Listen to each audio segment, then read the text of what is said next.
With 12,000 men against 60,000, Sa'd ibn Abi Waqqas had one choice: face annihilation. This was the Battle of al-Qadisiyyah, one of the greatest clashes in the history of the Muslim Ummah. The fate of Iraq, the heart of the Sasanian Empire, lay in the balance. The Muslims had already secured victories in Iraq, but the Persians, humiliated and enraged, gathered their most elite forces. Ibn al-Athir notes that the Persian king Yazdegerd III assembled an army of 60,000 men, led by his top generals Rostam Farrukhzad and Bahman Jadhay. Their goal was simple: crush the Muslims and reclaim their lost territories. Sa'd ibn Abi Waqqas, a companion of the Prophet peace be upon him, and a man of deep faith and wisdom, faced an impossible task. His army, though brave and devoted, was vastly outnumbered. The terrain around al-Qadisiyyah, a region marked by the Euphrates River and its surrounding plains, favored the Persians, who were known for their superior cavalry and heavy armory. As Al-Tabari recorded in his Tarikh, Sa'd's strategy was rooted in his unwavering trust in Allah and his keen understanding of warfare. He knew that a direct confrontation would lead to certain defeat. Instead, he devised a plan to wear down the Persian forces through a series of skirmishes and sieges, gradually weakening their resolve and numbers. The battle began with a fierce exchange of arrows and cavalry charges. The Persians, confident in their numerical superiority, launched wave after wave of attacks. Each time, the Muslims held their ground, their faith in Allah giving them strength beyond their numbers. Sa'd's command was meticulous. He positioned his forces strategically, using the natural terrain to his advantage. According to Ibn al-Athir, the turning point came when the Muslims exploited a rift within the Persian ranks.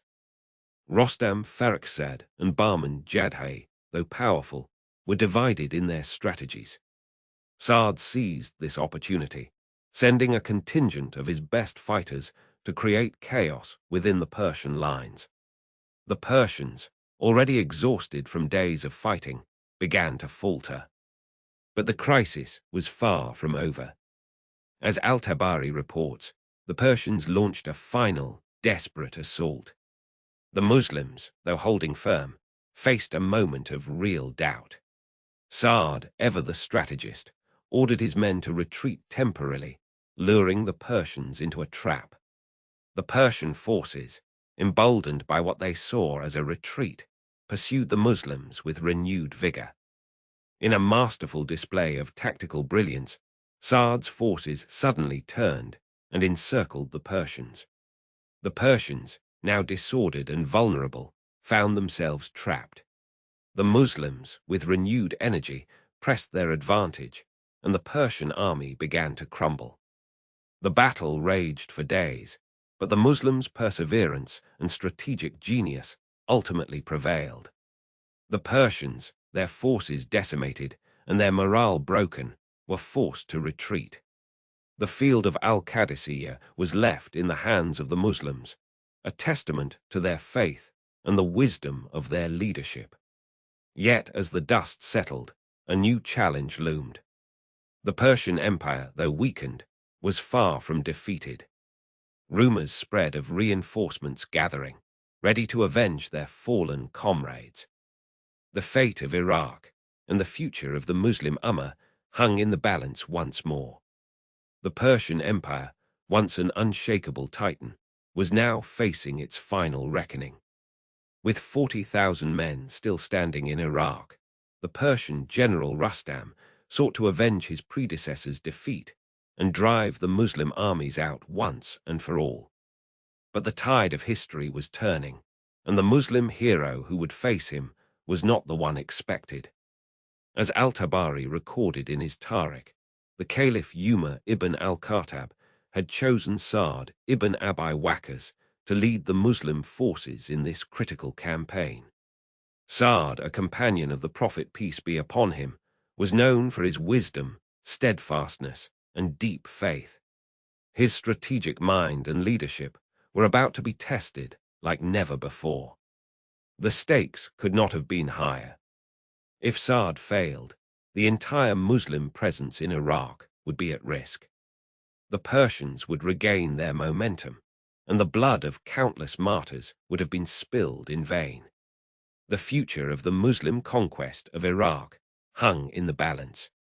As Ibn al-Athir notes in Al-Kamil, the Persians were determined to crush the Muslims once and for all, and their forces were concentrated near the ancient city of al-Qadisiyyah, a strategic location that controlled the route to the Persian heartland.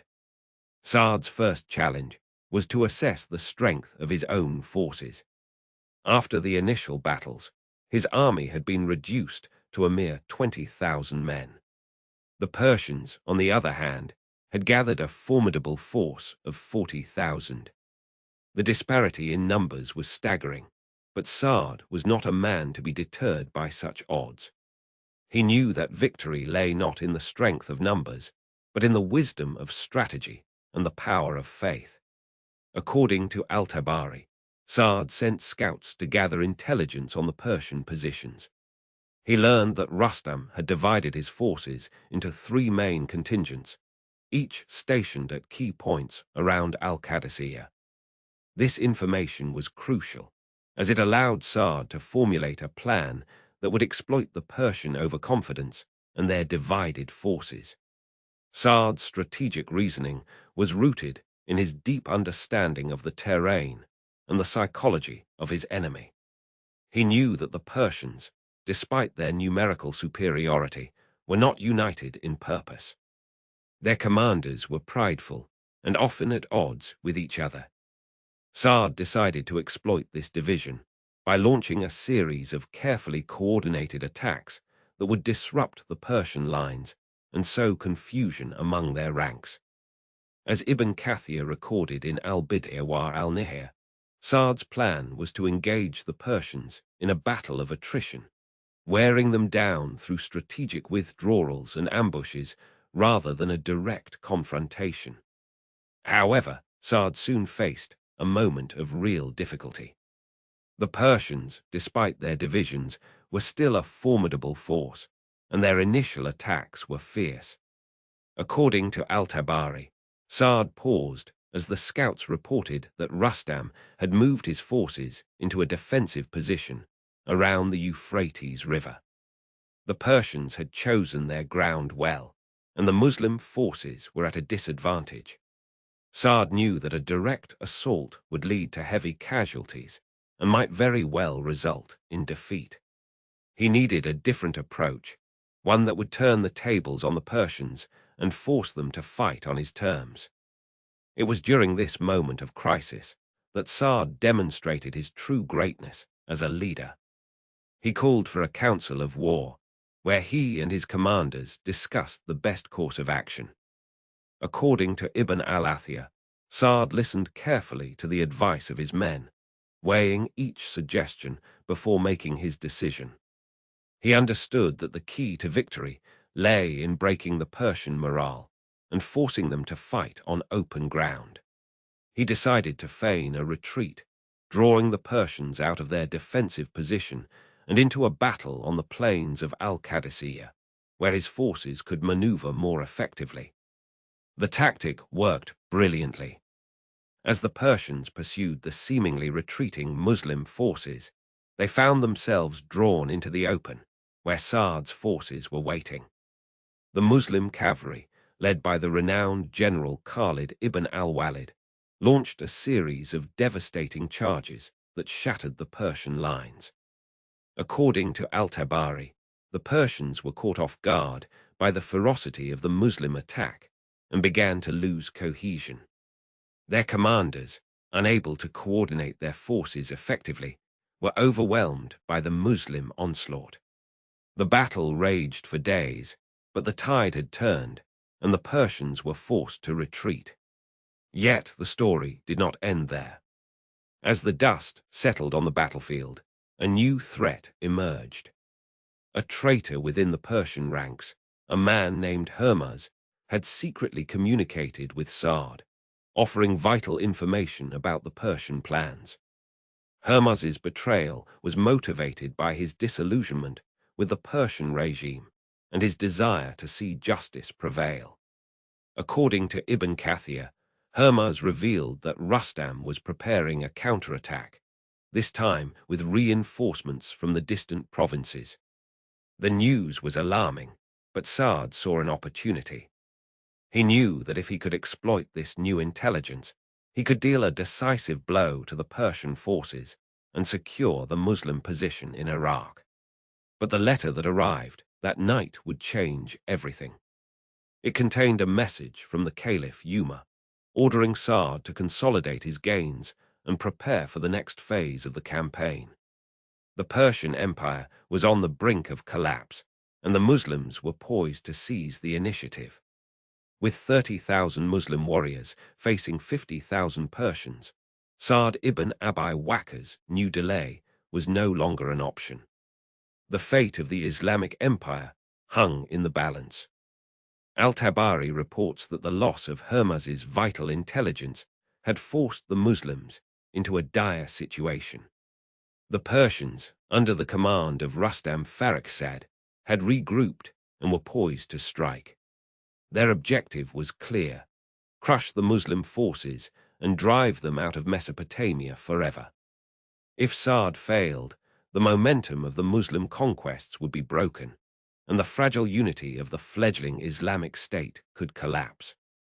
Sa'd gathered his commanders, including the legendary Khalid ibn al-Walid and Abu Musa al-Ash'ari. The challenge was immense. The Persians had superior numbers and were fortified in the city of al-Qadisiyyah, with the Euphrates River as a natural barrier. As Ibn al-Athir noted, the Persians had learned from their previous defeats and were determined to avoid another disastrous engagement in the open field. Sa'd's strategy was simple yet bold: divide and conquer. He ordered his forces to cross the Euphrates at a narrow point near the village of al-Jissa. This move would force the Persians to either abandon their fortified position or split their army to engage the Muslims on two fronts. Sa'd chose this tactic because it played to the Muslims' strength, mobility, and ferocity in battle. The Persians, despite their numbers, were slower to maneuver and reliant on heavy cavalry and elephants, which were less effective in confined spaces.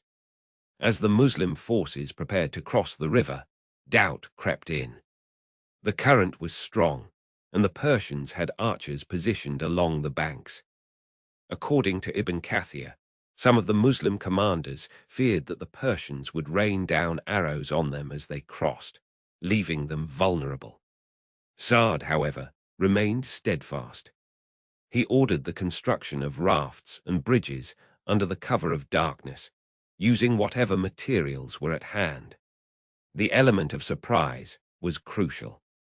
The crossing was fraught with peril. The river's swift waters threatened to sweep away men and supplies, but the Muslims pressed on. By dawn, they had established a foothold on the opposite bank. The Persians, taken aback by the Muslims' audacity, scrambled to respond. Rustam, realizing the danger, split his forces, sending a contingent to engage the Muslims while keeping the bulk of his army in al-Qadisiyyah. The first skirmishes were brutal. The Persians, emboldened by their numbers, charged the Muslim lines. But the Muslims, fighting with unmatched determination, held their ground. Sa'd's strategy had worked. The Persians were now divided. With the river securing their flank, the Muslims could focus on breaking the Persian lines. The turning point came when Khalid ibn al-Walid led a daring cavalry charge against the Persian left flank. As Ibn al-Athir recorded, Khalid's attack shattered the Persian formation, sending them into disarray. The Muslims pressed their advantage, driving the Persians back toward al-Qadisiyyah. The battlefield was chaos, with dust and the cries of warriors filling the air. But the victory was not yet secure. Rustam, still in command of a significant force, retreated to the city and prepared for a final stand. The Muslims had won a tactical victory, but the war was far from over. The Persians, though battered, remained a formidable force. The city of al-Qadisiyyah was heavily fortified, and the Muslims would need to lay siege to it if they hoped to achieve a decisive victory. As the Muslim forces regrouped, a messenger arrived from Medina. The letter he carried contained news that would change everything. The Caliph Umar ibn al-Khattab had sent reinforcements, but with them came a new challenge. The Byzantine Empire, sensing weakness, was massing its forces along the northern borders of the Islamic State. The Muslims would have to fight on two fronts if they were to secure their conquests. With 30,000 men against 80,000, Sa'd ibn Abi Waqqas had one strategic advantage: the Persian Empire's overconfidence. The Battle of al-Qadisiyyah had crippled their morale, but not their numbers. The Muslims had retaken the initiative, but the stakes were higher than ever. If Sa'd failed, the entire conquest of Iraq would unravel. The Persian Empire, though weakened, still had the numbers and resources to push the Muslims back across the desert. Sa'd ibn Abi Waqqas, the commander of the Muslim forces, understood the Persian mindset. He knew that Yazdegerd III, the Persian king, would not accept the defeat at al-Qadisiyyah lightly. As Ibn al-Athir recorded in al-Kamil fi al-Tarikh, Sa'd had spent days studying the terrain between al-Qadisiyyah and Ctesiphon, the Persian capital. The land was flat, open, and ideal for large armies. The Euphrates River, running parallel to the road, provided water but also a natural barrier. Sa'd's strategy was simple, yet brilliant. He would not engage the Persians in open battle again. Instead, he would use the terrain to his advantage. He ordered his men to dig trenches and set up defensive positions along the road to Ctesiphon. The Muslims would fight from fortified positions, forcing the Persians to attack them head-on. This tactic, known as al-Harba al-Masira, was a staple of Arab military strategy. The Persians, however, were not idle. According to al-Tabari in Tarikh al-Rusul wa al-Muluk, they had gathered a new army of 80,000 men, including reinforcements from the eastern provinces. This army was led by General Bahman Jadhai, a seasoned commander who had fought against the Romans. The Persians were determined to avenge their defeat and drive the Muslims out of Iraq. Sa'd's scouts reported that the Persian army was approaching from the north, marching along the same road the Muslims had taken to al-Qadisiyyah. The Muslims had the advantage of position, but the Persians had the advantage of numbers. Sa'd knew that if the Persians broke through his lines, they would outflank his army and cut off his supply lines. This was a risk he could not afford to take. Al-Tabari reports that Sa'd gathered his commanders for a council of war. He outlined his plan to them, explaining that they would fight from defensive positions and wait for the Persians to attack. He also told them that he had sent a letter to Umar ibn al-Khattab, the Caliph in Medina, requesting reinforcements. However, the reinforcements would take time to arrive, and the Persians were already on the march. The commanders were divided. Some, like Abu Musa al-Ash'ari, argued that they should retreat and regroup. Others, like Abu Ubaidah ibn al-Jarrah, argued that they should stand and fight. Sa'd listened to their arguments, but remained firm in his decision. He had chosen this strategy because it was the only one that gave the Muslims a chance of victory. The Persian army arrived at the Muslim positions on a hot summer day. The sun beat down on the soldiers, and the air was thick with dust. The Persians, confident in their numbers, advanced in a long column, their banners flying and their armor gleaming in the sunlight. The Muslims, hidden behind their trenches and fortifications, waited in silence. According to Ibn Kathir in al-Bidaya wa al-Nihaya, the Persians launched their attack with a barrage of arrows and catapult stones. The Muslims, protected by their fortifications, suffered few casualties. The Persians then advanced on foot, their shields locked together to form a wall. The Muslims, waiting for the right moment, held their fire until the Persians were within range. Then at Sa'd's signal, the Muslims opened fire. Arrows rained down on the Persians, and the sound of battle filled the air. The Persians, caught off guard, faltered and fell back. The Muslims, seizing the moment, launched a counterattack. They flooded out of their fortifications, their swords and spears flashing in the sunlight.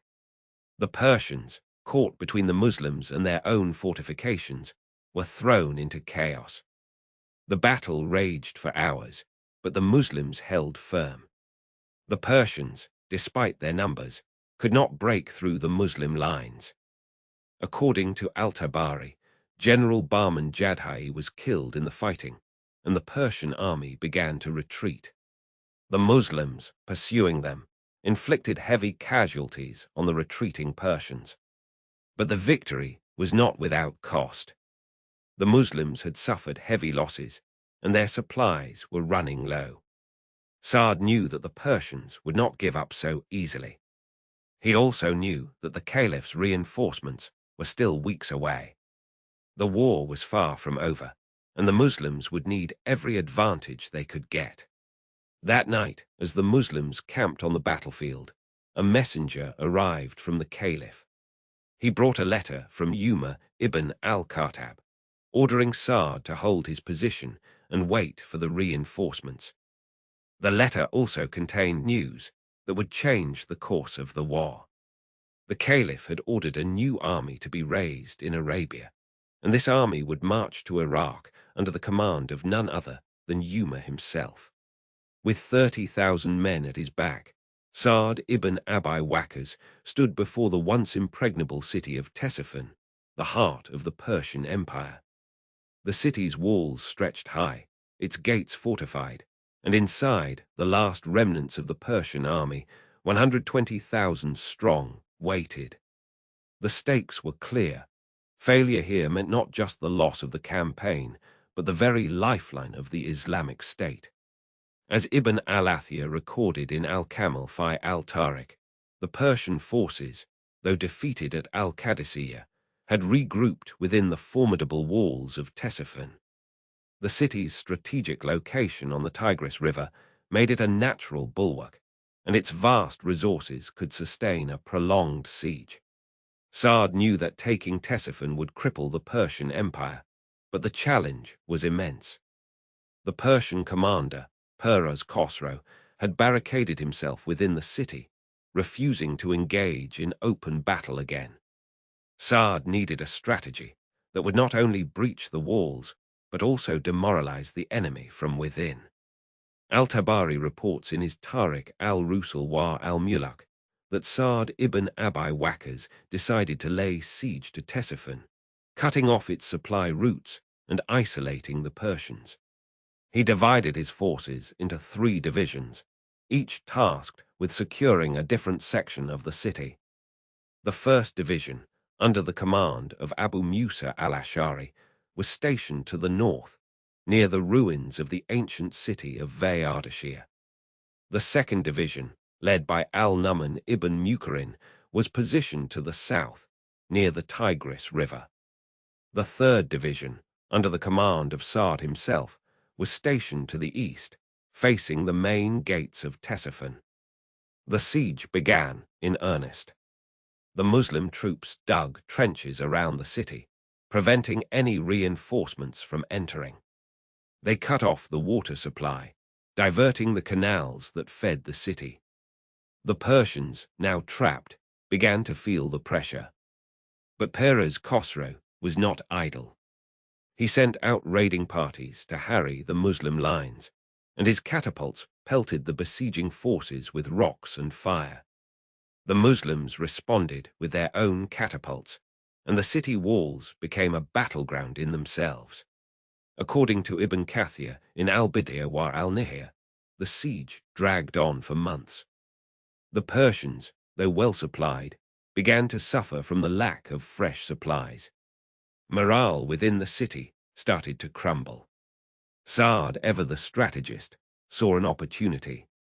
He sent out scouts to find any weak points in the city's defenses.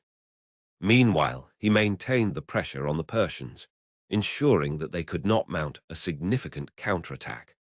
The turning point came when Sa'd received intelligence that a group of Persian nobles, disillusioned with Peres Khosrow's leadership, were willing to negotiate.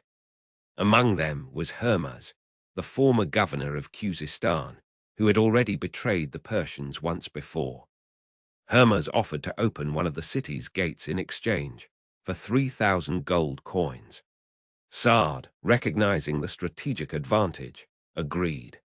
The deal was struck, and the Muslims prepared for their final assault. On the appointed night, under the cover of darkness, Hormuz and his allies opened the eastern gate of Ctesiphon. The Muslim forces, led by Sa'd himself, poured into the city. The Persians, caught off guard, were unable to mount a cohesive defense. The Muslims fought their way through the streets, engaging the Persian forces in fierce hand-to-hand combat. The battle was brutal, but the Muslims, buoyed by their faith and the promise of victory, pressed on. As dawn broke, the Muslims had secured the city. Peres Khosrow, realizing the futility of further resistance, surrendered. The remaining Persian forces laid down their arms, and Ctesiphon, the jewel of the Persian Empire, fell to the Muslims. The city's vast treasures were captured, and the Muslims took control of the empire's administrative center. But the victory was not without its challenges. The Muslims had suffered significant losses, and the city's defenses had been heavily damaged. The task of rebuilding and securing Ctesiphon was daunting. However, the strategic importance of the city could not be overstated. Its capture marked a turning point in the campaign, signaling the beginning of the end for the Persian Empire. As the Muslims consolidated their hold on Ctesiphon, news reached them of a new threat. Rumors spoke of a Persian general, Farrukhzad, who had gathered a new army in the east, determined to avenge the fall of Ctesiphon. The Muslims knew that their work was far from over. The road ahead was still fraught with danger, and the struggle for the future of the Islamic State continued. In the wake of the fall of Ctesiphon, the grand capital of the Persian Empire, the Muslims found themselves at a crossroads. With 30,000 men under his command, Sa'd ibn Abi Waqqas had achieved the unthinkable, but the war was far from over. The Persians, though reeling, were far from defeated. As Ibn al-Athir recorded in al-Kamil fi al-Tarikh, the Persian general Farrukhzad had rallied what remained of his forces and was now consolidating power in the eastern provinces. The stakes were monumental. The Muslim army was deep in enemy territory, thousands of miles from the safety of Medina. If they faltered now, the entire campaign could unravel. The Persians, despite their losses, still had vast resources and a desperate will to regain their empire. The Muslims, though victorious, were weary and stretched thin. The question was not just whether they could hold their gains, but whether they could press forward and deliver a final, decisive blow. Sa'd ibn Abi Waqqas knew that the key to victory lay in the eastern provinces. Farrukhzad had retreated to the region of Khorasan, a land of vast steppes and formidable mountain passes. To leave him unchecked would be to invite a resurgence of Persian power. Sa'd's strategy was clear: cut off Farrukhzad's supply routes, isolate him, and force a decisive battle. According to al-Tabari in Tarikh al-Rusul wa al-Muluk, Sa'd sent scouts to map the terrain and assess the Persian forces. Farrukhzad had gathered around 50,000 men, a formidable army, but one that was disorganized and low on morale. The Muslim forces, though outnumbered, had the advantage of experience and cohesion. Saad's plan was to split his army into two divisions. One, led by the famed general Khalid ibn al-Walid, would march north to cut off Farrukhzad's escape route. The other, under Saad's personal command, would advance east, forcing Farrukhzad into a battle on two fronts. As Ibn Kathir noted in al-Bidaya wa al-Nihaya, this was a high-risk strategy. If the two divisions failed to coordinate, or if Farrukhzad managed to unite his forces, the Muslims could be crushed between them. The crisis came when reports reached Saad that Farrukhzad had received reinforcements from the eastern satraps. The Persian army now numbered over 60,000, and Farrukhzad was growing bolder. According to Al-Tabari, Saad paused. The scouts reported that Farrukhzad was moving swiftly, his forces converging on the Muslim position. Khalid's division was still days away, and the Muslims were in danger of being overwhelmed. Saad turned to prayer, seeking guidance from Allah. His faith was unwavering, but the weight of command was heavy. In the end, Saad's decision was guided by wisdom and trust in Allah's plan. He ordered his forces to dig in and fortify their position, creating a defensive line that would force Farrukhzad to attack on their terms. Meanwhile, messengers were sent to Khalid, urging him to hasten his march. The Muslims prepared for a battle that would decide the fate of the Persian Empire. The resolution came in the form of a brilliant tactical maneuver.